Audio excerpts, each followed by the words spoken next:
Jadi orang yang memperbaiki sholatnya dari waktu subuh, maka hidupnya akan Allah perbaiki juga.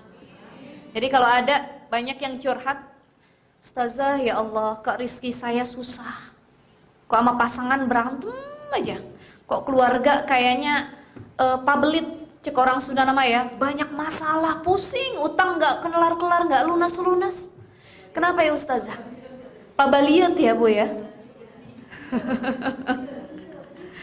Apa solusinya kira-kira?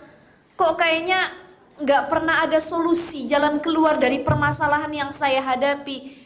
Maka jawabannya adalah, kalau kita pengen dapat solusi dari masalah yang kita miliki, kita harus perbaiki sholat terlebih dahulu, khususnya sholat subuh. Makanya orang dulu bilang apa Bu? Abis subuh jangan tidur lagi, nanti rezekinya dipatok ayam. Bisa begitu ya Bu ya? Rezeki dipatok ayam. Artinya ayam saja kalau sudah waktu subuh dibangun, kukuruyuk, petok, dia nyari makan kelincer kemana kemari. Malu kalau ayam pagi saja sudah nyari rizki kemana-mana, tapi manusia masih dalam selimutnya, belum ada ikhtiar sama sekali. Insya Allah, ibu-ibu sekalian yang dimuliakan oleh Allah Subhanahu wa Ta'ala, hari ini tema kita luar biasa menarik. Istiqomah melakukan kebaikan. Saya pengen nanya sama ibu-ibu, Bu, istiqomah itu mudah atau sulit? Ibu ngaji tiap Sabtu ke Al-Hakim, mudah atau sulit? Sulit Ustazah, ada aja penghalangnya, betul ya? Sholat 5 waktu di awal waktu, mudah atau sulit? Sulit. Apalagi Ustazah kalau tuh sholat Isya, ibu-ibu lagi nonton sinetron, bilang sama suami, entah dulu dah, tunggu iklan, baru kita wudhu sholat Isya. Bahkan nunggu sinetronnya habis itu ketiduran sampai subuh. Ini makanya sholat yang paling berat itu sholat subuh sama sholat Isya. Untuk istiqomah dalam kebaikan sulit, terutama saya pengen bahas terkait sholat. Awwalu ma yuhassabu bihil abdu yaumal qiyamah as-sholah.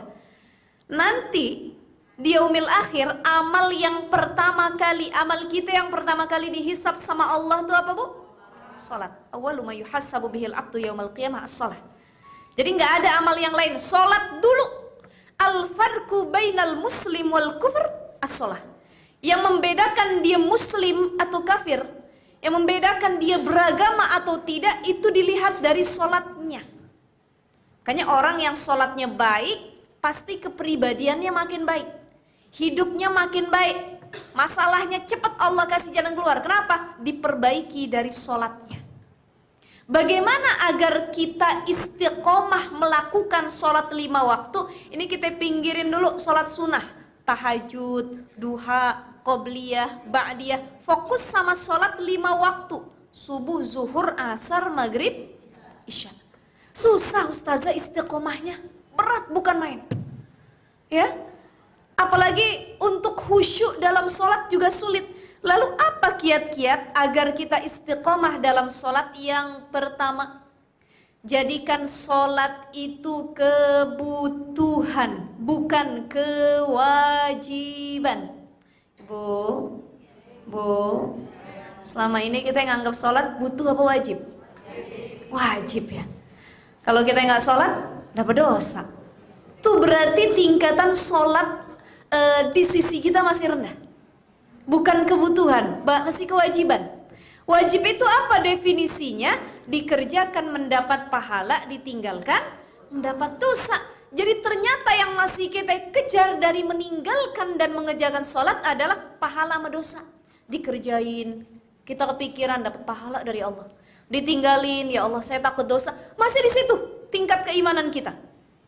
Kalau orang yang tingkat keimanannya sudah level lebih tinggi lagi, maka dia akan merubah pemikirannya, mindsetnya. Sholat bukan lagi kewajiban, tapi kebutuhan.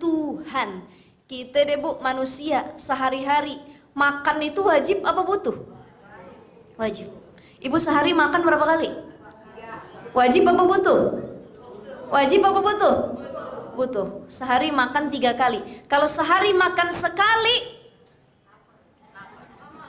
lemes, lapar, bawaannya ngomel mulu, berantem sama suami dan lain sebagainya. Kenapa? Karena makan itu jadi kebutuhan buat manusia.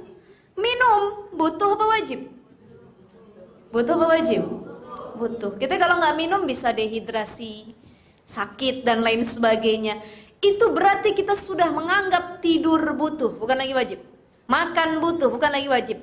Kalau kita sudah menganggap sholat itu sebagai kebutuhan, bukan lagi kewajiban, berarti level iman kita sudah di atas rata-rata. Jadi insya Allah yang hadir, yuk kita rubah. Sholat kita bukan lagi kewajiban, tapi kebutuhan. Kalau makan, asupan jasmani. Sholat, zikir, baca Quran, asupan ruhani. Kita nggak sholat, kita belum sholat, ada yang kurang. Kayak hati kita belum dikasih makan, betul nggak Bu? Kita belum zikir, belum baca Quran, ada yang kurang ya Allah. Kok ada yang kosong di hati saya? Kenapa hati saya belum dikasih makan? Jadi sholat itu makanan ruhani. Butuh kita. Kita ninggalin sholat, ada yang hilang rasanya. Kita lalai dalam sholat, berbeda rasanya vibes kehidupan kita. Itu yang harus kita ubah. Pertama, jadikan sholat sebagai kebutuhan. Siap Bu? Insya Allah. Yang kedua, agar sholat kita, khususnya sholat 5 waktu nih, yang sunnah pinggirin dulu, yang wajib ini. Bagaimana agar sholat wajib kita bisa diistiqomahkan? Ada orang sebenarnya dia tahu kewajibannya 5 kali sholat dalam sehari, tapi yang dikerjain cuma 2. Misalkan zuhur sama ashar, atau ashar doang dia kerjain. Ada muslim yang dia beragama cuma KTP Islamnya, betul nggak Bu? Begitu ditanya agamanya apa Bu? Islam. Nih lihat KTP saya Islam. Tapi sebenarnya dia bukan muslim yang sejati. Kenapa? Sholatnya masih belang bentong, ditinggalin. Gimana biar istiqomah? Yang kedua, fahami bahwa sholat yang kita lakukan adalah momentum curhat paling dekat dengan Tuhan atau Allah Subhanahu wa Ta'ala.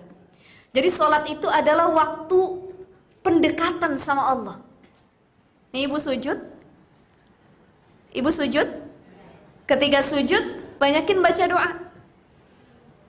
Apa doanya Ustazah? Subhana rabbiyal a'la wa bihamdi. Doa yang lain boleh? Boleh. Rabbighfirli wa liwalidayya warhamhuma kama rabbayani shaghira. Doa yang lain lagi boleh Ustazah? Boleh. Hasbunallah wa ni'mal wakil, ni'mal maula wa ni'man nasir, la haula wa la quwata illa billahil aliyil azim. Silahkan. Jadi waktu sujud adalah akrab, waktu yang paling dekat dia sama Allah. Jadi jangan sia-siain. Min atharis sujud, orang yang rajin sholat. Nih, kita bisa lihat kalau kita ketemu orang, lihat cahaya di wajahnya. Nih kayak ibu-ibu yang hadir mukanya bercahaya semua. Di bawah lampu soalnya. Tapi insya Allah min atharis sujud semuanya ya. Orang-orang yang rajin sholat semuanya gitu. Orang-orang yang rajin sujud bahkan melamakan sujudnya. Jadi orang yang rajin sujud itu banyak tandanya. Kalau laki-laki atau perempuan ya banyak katanya yang jidatnya hitam ya. Tapi nggak semua orang jidat hitam juga dia orang yang rajin sujud. Ada yang dia jidat hitam dia pentok, ya dan lain sebagainya. Maka ada ciri yang lain, simahum fi wujuhim min athari sujud. Ada cahaya yang berbeda dari wajah-wajah yang lainnya. Jadi orang kalau dia ahli wudhu, ahli sujud, sholatnya di awal waktu, itu bisa ngelihat Bu kita nih. Nih orang wajahnya nenangin. Biar mukanya nggak pakai skincare mahal, biar make upnya kagak mahal, ya make upnya cuma pipa doang, pipa, ya bedak Kelly dia pakai ibaratnya. Cuman kalau kita ketemu sama nih orang, masya Allah, kok tenang ya wajahnya, ada cahaya yang nggak biasa. Padahal dia nggak pakai foundation, nggak pakai pelembab, dia nggak pakai cushion, ya dia nggak pakai apalah, apa tuh, itu ya, dia nggak pakai macem-macem. Tapi kalau kita ketemu kok teduh wajahnya, kok enak dipandangnya, kok ada cahaya yang berbeda-beda sama cahaya lampu, pokoknya enak ngelihatnya. Bisa jadi orang ini adalah orang yang punya tanda tadi min atharis sujud. Rajin sujud, rajin wudu.